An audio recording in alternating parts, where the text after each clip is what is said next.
Ben 1974 Giresun Yaldere Hisarcıköy doğumluyum.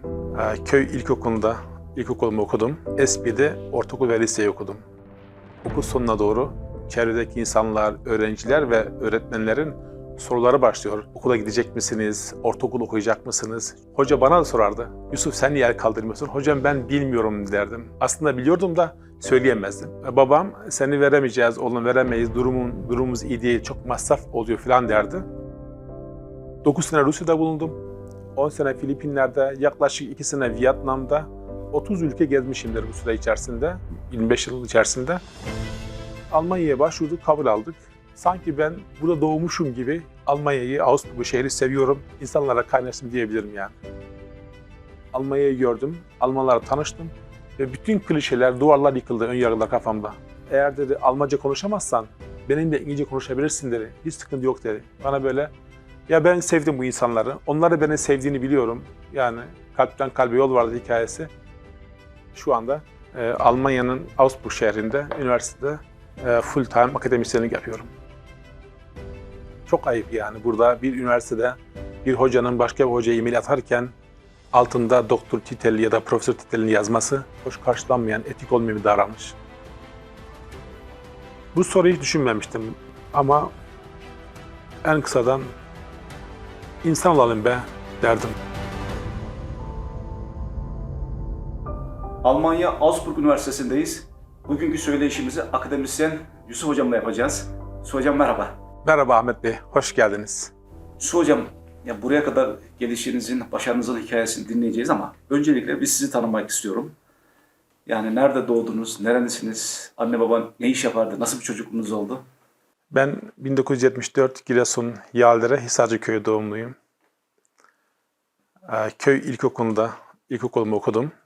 Akabinde ilçemiz Espiye, o zaman Espiye'ydi, Yaldere daha sonra ilçe oldu. Espiye'de ortaokul ve liseyi okudum. Biz 4 kardeşiz. Bir kız, 3 erkek. Giresun, yani fındığın memleketi. Nasıl bir ailede büyüdünüz? Evet, biz de herkes gibi fındık üretiyorduk. Yani 4 kardeş, bir kız, 3 erkek, anne baba. 6 kişilik bir aileydik. İlkokulda okurken hiçbir şeyin farkında değilsiniz. Yavaş yavaş okul bitince okul sonuna doğru çevredeki insanlar, öğrenciler ve öğretmenlerin soruları başlıyor. Okula gidecek misiniz? Ortaokul okuyacak mısınız? Çünkü popüler olan orada ilkokuldan sonra ortaokula gitmek. Sınıfımızda birçok öğrenci arkadaşım o zaman hatırlıyorum el kaldırdı, ben derdi. Hoca bana da sorardı. Yusuf sen niye el kaldırmıyorsun? Hocam ben bilmiyorum derdim. Aslında biliyordum da söyleyemezdim. Abim benden önce ortaokula başlamıştı. Bayağı bir masraflı, yani yurt parası, yemek parası, odun parası vesaire, ev ya da ev kirası ailemizin kaldıracağı yükün üstünde bir para olduğu için ben oraya gideceğimi söyleyemezdim. Gitmek istediğimi söyleyemezdim. Fakat içten içe bir eğitim hayatı, başarılı bir eğitim hayatı almak isterdim yani bir yerlere gelmek için. Okulların açılış zamanı yaklaşırken her akşam bizim evde bu konu tartışılır, konuşulur. Babam seni veremeyeceğiz, oğlum veremeyiz, durumumuz iyi değil, çok masraf oluyor falan derdi. Hatırlıyorum şimdi yani çocuk yaşta nasıl yapmışız bunu. Her sabah ağlarmışım. Yastıklarının ıslandığını annem bana söylerdi. Sonra çevreden insanların, büyüklerin, annemin, abimin vesaire babamı razı etmesiyle babam bir gün gitti okul kaydına, Espiye İmam Hatip Lisesi'ne gitti. Ve akşam bana şöyle bir küçük not kağıdı getirdi. 197 numara 6C sınıfı kayıt olmuşum. Çok sevmiştim. Benim için hayatımın en mutlu günlerinden bir tanesiydi. Peki Almanya'ya gelişinizin hikayesini kısaca bir dinleyebilir miyiz? 2018 1 Ocağı kadar Uzak Doğu'da bir ülkede çalışıyordum. Daha çok İngilizce konuşulan bir ülke arzuladım. Çünkü İngilizcem vardı yabancı dil olarak. Vizelerim vardı Amerika'ya falan. Eşime vize alamadım. Eşime vize alamayınca 2 defa red yedik. Avustralya'dan red yedik. Almanya'ya başvurduk, kabul aldık. Yani iyi ki Almanya'ya gelmişiz diyorum. Burada hayatı, insanları, toplumu, ortamı çok beğendim. Sanki ben burada doğmuşum gibi Almanya'yı, Augsburg'u, şehri seviyorum. İnsanlara kaynaştım diyebilirim yani. Peki Almanya'yı size bu kadar sevdiren şeyin en başında ne geliyordu? En çok neyi hoşunuza gitti daha doğrusu? Almanya'da ben düzen buldum burada. Karmaşık, karmaşıklık, kaos yok yani. Kaotik bir ortam yok. Her şey düzenlenmiş, belirli. Siz de ruhunuzda böyle barış sever, peaceful dediğimiz İngilizce yani bir ruhunuz var ise böyle bir toplumdan rahatsız olmaktan ziyade çok memnun olmanız gerekebilir yani. Karşılıklı anlayış, beraber var olma, coexistence dediğimiz toplumsal farklı gruplarla beraber bir arada yaşayabilme becerisini gösterebilmiş bir ülke Almanya. Ben de burada kalmaktan, yaşamaktan son derece mutluyum. Şehir hayatı çok düzenli. Burada sokaklar, trafik falan insanı şehre bağlıyor, insanı doğaya bağlıyor, insanı topluma bağlıyor. Burada gördüğümüz pozitif güzellikler. Üniversitenizde de mesela öyle bir kozmopolit ortam var mı? Farklı farklı akademisyenler ülkelerde. Benim aslında üniversitede bir görevim de uluslararasılaşma uzmanı olarak çalışıyorum. 3 parti işim var. Derse giriyorum burada. Araştırma yapıyorum. Doçentlik çalışması yapıyorum. Bir de yabancı öğrenci, yabancı öğretim üyeleri ya da üniversitenin dış dünyaya açılmasıyla alakalı üniversitemizin geliştirdiği bir proje var. O projenin parçası olarak ben buradayım şu anda. Üniversitemizde büyük bir oranda yabancı öğrenci de var. Erasmus kapsamında gelen ya da başka ülkelerden üniversite okumak için buraya gelmiş ve burada okuyanlar var. Bu kapsamda üniversitemizin web sitesinin İngilizce olması yönünde, ders modüllerinin İngilizceye çevrilmesi açısından ben bir görev üstlendim. Eğitim bilimlerinde hem öğretmenlik hem fen edebiyat bölüm derslerinin modüllerini Almancadan İngilizceye çevirerek sisteme yükledik. Şu an online olarak ulaşılabilir durumda. Üniversitemizde Ne durumda? çeşitli arkeolojik kazılardan, kayalardan çıkan orijinal taşlar, bileşenleri burada sergiliyorlar. 20 bin civarında bir öğrenci de bizim burada. Az değilmiş abi. Evet, çok farklı milletlerden. Peki Almanya'ya geldiğinizde çok sevmişsiniz belli.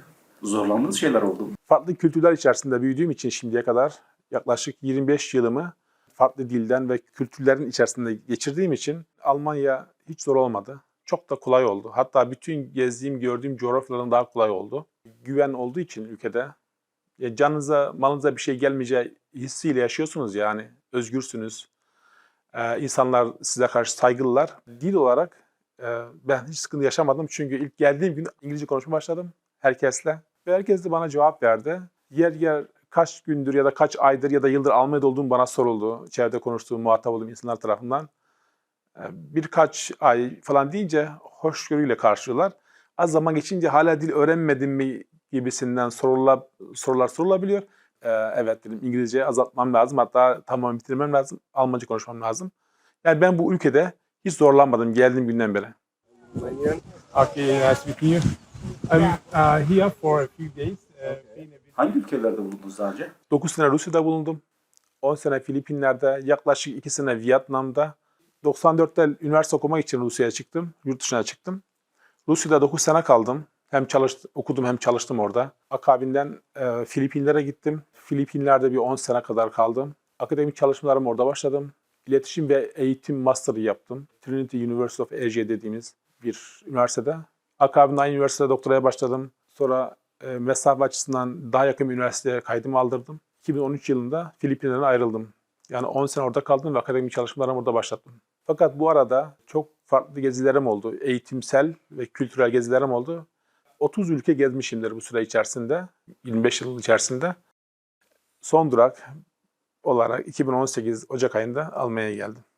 Almanya'ya geldikten sonra üniversitede bir akademisyen olma sürecine kadar bu başarı sürecinizi kısaca bir anlatabilir misiniz? 2018 Almanya'ya geldikten sonra Almanya'da en önemli şeylerden bir tanesi entegrasyon ve dil öğrenimi.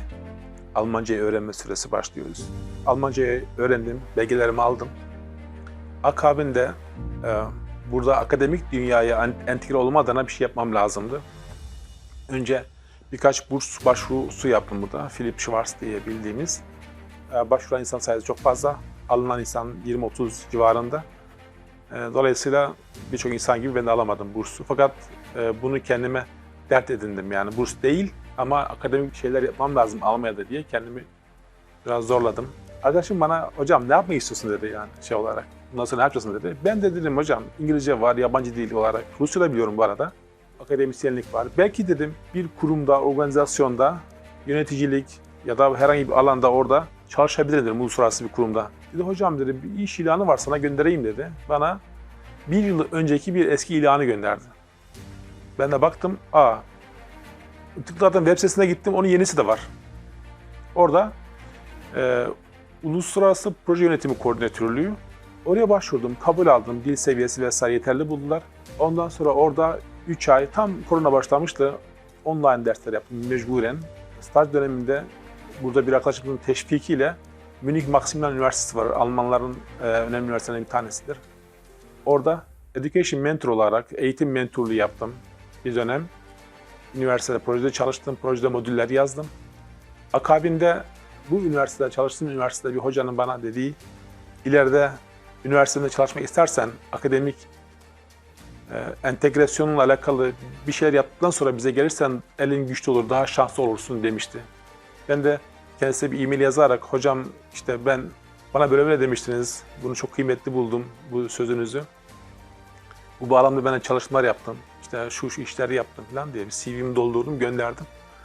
Çok memnun kaldı, işte bu dedi. Bu üniversitemizde filan departmana bunu gönder dedi. Gönderdim. Aradan 3-4 gün sonra bir e-mail aldım üniversiteden. Kendileriyle çalışıp çalışamayacağımı bana soruyorlardı. Çok pozitif bir e-maildi. İlk görüşmemizden sonra her şey pozitif gelişti. Nisan 1'den itibaren full time akademisyenlik yapıyorum. Almanlara böyle soğuk insanlar diyorlar da. Fakat sizdeki sıcaklıktan öyle olmadığı gözüküyor gibi. Yani burada mesela Alman arkadaşlarınızla, mesai arkadaşlarınızla ilişkileriniz nasıl? Yani biz Türklerin Alman hikayeleri biraz klişedir. Daha çok Almanya'ya işçi olarak gelmiş, işçi konumunda çoğu insan kalarak yetişmiş, burada emekli olmuş, Türkiye'ye dönmüşler. Yani o bir çalıştığı geldiği atmosferin gözüyle Almanları bize anlatıyor. Halbuki Almanya o değil ki, Almanya'da her sosyal tabakanın her kademesinde insanlar var. Ben Almanya'ya geldim, Almanya'yı gördüm, Almanlarla tanıştım ve bütün klişeler, duvarlar yıkıldı ön yargılar kafamda. Duyduklarım hepsi yıkıldı yani. Ve üniversiteye geldim burada. Üniversitede kimle tanıştıysam, memur, amir, akademisyen, herkese iyilik gördüm, pozitif yaklaşım gördüm. Hatta böyle üst düzey yönetici bir akademisyen hocamız, Yusuf dedi, eğer dedi Almanca konuşamazsan benimle İngilizce konuşabilirsin dedi. Hiç sıkıntı yok dedi. Bana böyle, ya ben sevdim bu insanları. Onlar da beni sevdiğini biliyorum. Yani kalpten kalbe yol vardı hikayesi. Matematik bir hocam vardı benim. Arkadaşım vardı, daha geçmişti. Adnan diye bir hocamız vardı. Bana demişti ki, Yusuf dedi, her yeni gidilen ülke bir üniversite gibidir demişti yani. Ben şimdi hakikaten ilk öğrenimimi Türkiye'de yapmış gibi kabul ediyorum kendimi, ilk ve orta öğrenimimi. Yüksek öğrenim, üniversiteyi Rusya'da, akademik çalışmalarımı Filipinler'e başlatmışım. Adeta burada doktora yapıyor gibiyim yani. Almanya'da. Ben de burada olmaktan memnunum ve Alman anlayışını, Alman disiplinini, olaylara Alman gibi bakış açısını da görmek ve bunun da pozitif taraflarını kendimize tabii ki edinmek, yani sahip olmak güzel bir şey yani. Ben o açıdan da ayrıca çok memnunum Almanya'ya geldiğim için. Yani. Çok önemli bir şeyler var. Çok seviyorum. Mükemmel bir durum var. Çok seviyorum. Mükemmel bir şey. O da şu. Dersimizin kitabı yok. 15 haftada 15 topic, yani başlık altında aynı alanla alakalı bir ders yapmamız gerekiyor. Alanda yazılmış en kaliteli makalelerden, bize uyanlardan her hafta için 1-2 makale seçip onların analiziyle ders yapıyoruz öğrencilerimizle. Dolayısıyla öğrencilerin anlama ve kavrama seviyesi çok yüksek oluyor. Çünkü en kaliteli makaleler, en saygın makaleleri kitap gibi okuyarak öğrenciler derse geliyorlar her hafta. Türkiye'de akademisyenlerin özellikle, yani şöyle bir üstten bakış demeyeyim de bunlar hocalarımıza saygısızlık olmasın. Yani bir profesör, bir doçent kendini hissettirir, tanıştırırken hissettirir, sosyal hayatında hissettirir. Evet. Burada da böyle mi üniversite camiasındaki akademisyenlerin tutumları? Kesinlikle hayır. Çok ayıp yani. Burada bir üniversitede bir hocanın başka bir hocaya e-mail atarken altında doktor titeli ya da profesör titelini yazması hoş karşılanmayan, etik olmayan bir davranış. Alman toplumunda şöyle bir şey var. Bir Sie formu var, bir sizler, bir de du formu var, sen. Almanya'da eğer bir ortama samimiyet oluştuysa, insanlar birbirini tanıyor ise aynı ortamda artık Sie formundan, yani sizler formundan çıkıp sen formuna geçerler ve bunu da birbirine teklif ederler. Bundan sonra bana sen diyebilirsin derler Bu şekilde bir anlayış var ve akademisyenler arasında insana karşı herhangi bir ayrıcalığını görmüyorsunuz. Üniversitemizin birçok hocası üniversiteye bisikletle gidip gelir ya da tramvayla gelirler. Yani varlıklarını gösteren insanlar değiller. Sadece üniversitede bilgi merkezli iş yapıldığı için fikri mülkiyet, bu tür şeyler üretim merkezi olduğu için insanlar onunla bilinmek, onunla tanınmak istiyorlar yani. Mesela öğrenciler sizle mi hitap ediyorlar yoksa ismen mi hitap ediyorlar? Öğrenciler genelde sizli hitap ediyorlar. Bazı hocalar öğrencilere derler, bana işte Alex diyebilirsin, bana işte Nikolay diyebilirsin derler yani. Bu şekilde şeyler vardır. Burada insanların makamı insanlığın önünde değil yani. Türkiye'de üniversitede çalıştınız. Buradaki öğrencilerle Türkiye'deki öğrenciler arasında böyle bir mukayese yapma şansı var mı? Üniversite okuyan öğrenciler çok uzun cenderelerden geçerek gelip üniversite okuyorlar. Kolay değil üniversite okumak Almanya'da. Dolayısıyla çok yüksek bir oran öğrenciler fen lisesi seviyesinde lisede mezun olup buraya geliyorlar. Bunlar çok güzel terbiye almış, aile terbiyesi, okul terbiyesi ve ahlaki olarak da çok olgun bir şekilde üniversiteye geliyorlar. Mesela ben derse başladığım zaman tahtara ya da kürsüye çıktığım zaman merhaba arkadaşlar dediğim andan itibaren sınıfta otomatikmen ses kesilir. Kimse konuşmaz. Sadece dinlerler. Hatta sizin daha önce paylaştığınız PowerPoint ya da dosyaları açarlar tablet ya da bilgisayarlarından. Hemen not alırlar, yazarlar falan, soru sorarlar. Çok saygılı öğrencilerimiz. Türkiye'de üniversite hocayken lise öğretmeni gibi haftada bir derse 4 defa girdiğim vardı. 3 defa girdiğim olurdu yani. Burada bizim fakültede dersimizin saati bir defa ve 90 dakika giriyoruz o derse. Bunun dışında çok önemli bir şeyler var. Çok seviyorum. Mükemmel bir durum var. Çok seviyorum. Mükemmel bir şey. O da şu. Dersimizin kitabı yok. 15 haftada 15 topic yani başlık altında aynı alanla alakalı bir ders yapmamız gerekiyor.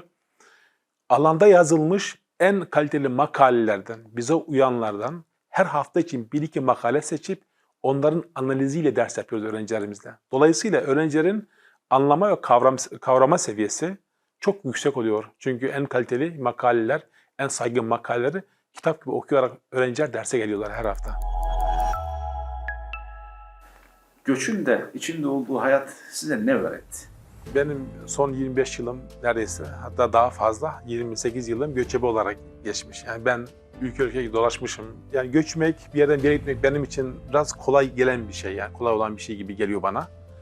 Daha çok yardımlaşma, daha çok dayanışma, daha çok empati duygularımızın artmasına vesile oldu diyebilirim. Daha önce 20 yıldır geziyordum farklı ülkelerde. Hiç böyle entegrasyonla alakalı bir şey duymamıştım.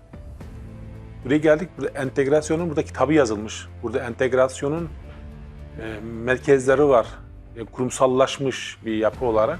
Siz olarak kalıyorsunuz.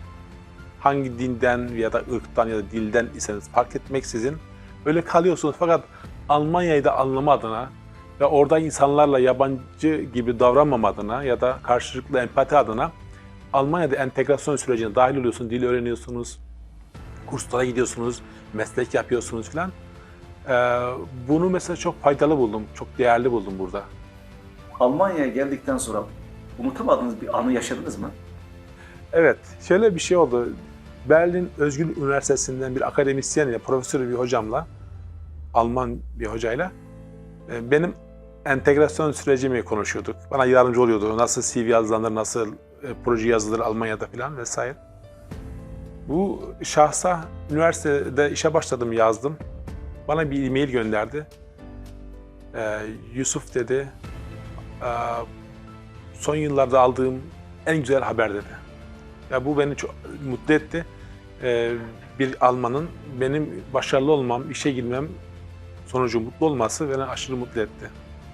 Hayatım boyunca böyle okumak, okutmak, insanla, sosyal yaşamla böyle iletişim içinde olmak isteyen bir insandım yani. Okuyan, araştıran, çevresi olan, sosyal bir varlık olarak yani etrafına etki eden, öğrenen, öğreten, insanların içinde olmak isteyen bir insandım yani. Geldiğim zaman Almanya'ya, Almanca, tabi dil bilmiyorum. Dedim galiba yolun sonu. Çünkü yani yolun sonu derken akademik kariyer adına. Fakat kendime hedef koydum. akademik işlerim ve günlük işlerim görecek seviyede Almanca öğrenmem lazım diye hedef koydum ve bunu başardığımı söyleyebilirim ama hala öğrenme sürecimiz devam ediyor. Almancayı iletişim dili olarak kullanıyorum fakat ders ve akademik olarak şu an üniversitede İngilizce kullanıyorum. Konuşmalarınızdan geldiğinizde pişman olmadığınız anlaşılıyor. Peki geride böyle yarım bıraktığınızdan dolayı pişman olduğunuz herhangi bir şey var mı geçmiş hayatınızda? Yani pişmanlığım yok ama yani bir iş dalı olarak ya da mesleğim olarak yok. Fakat keşke ailemle daha fazla zaman geçirebilseydim pişmanlığı var. Onun biraz burkuntusu var içimde yani. Peki memlekette en çok neyi özlüyorsunuz? Ailemi özlüyorum. Kardeşlerimi, annemi. Babayı kaybettik 2 sene önce, Allah rahmet eylesin. Allah rahmet eylesin. Yaşadığımız köyü, yolları, sokakları, yediğimiz içtiğimiz o meyve ağaçları filan.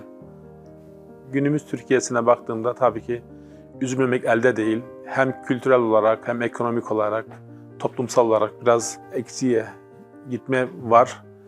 İsterdim ki geçmişteki gibi birlik beraberlik içerisinde, barış içerisinde, insan haklarına, hukuka saygılı içerisinde bir toplum olsun ve bu geri gelsin isterdim. Yani bugünkü en büyük hüznüm aslında bu yani.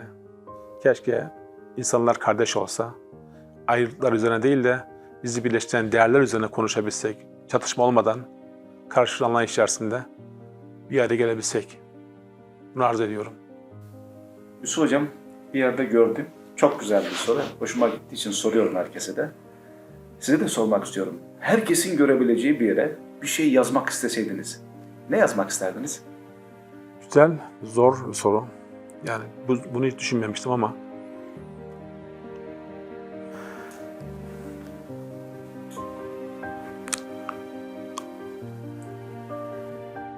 bu soruyu hiç düşünmemiştim. Yani böyle bir soru ya da cevap hiç düşünmemiştim. Ama en kısadan insan olalım be derdim. Buradaki sosyal hayatınızda yani ortam olarak nasıl bir ortamınız var? Augsburg'da. Augsburg'da 30 bin civarında Türk var olduğu söyleniyor. Türkiye'ye ait en önemli ürünler burada bulmak mümkün. Hatta Türkiye'de bulamayacağımız kalitede burada Türk ürünleri yiyebiliyoruz, bulabiliyoruz yani. Augsburg'da çok farklı insanlar var, milletler var. Ve bunların bir araya geldiğini de çok sık görürsünüz organizasyonlarda. Tarihi yönden itibariyle de Augsburg barış şehri olarak biliniyor. Ve yılda bir gün Augsburg'da sanırım Temmuz ayında barış tatili vardır.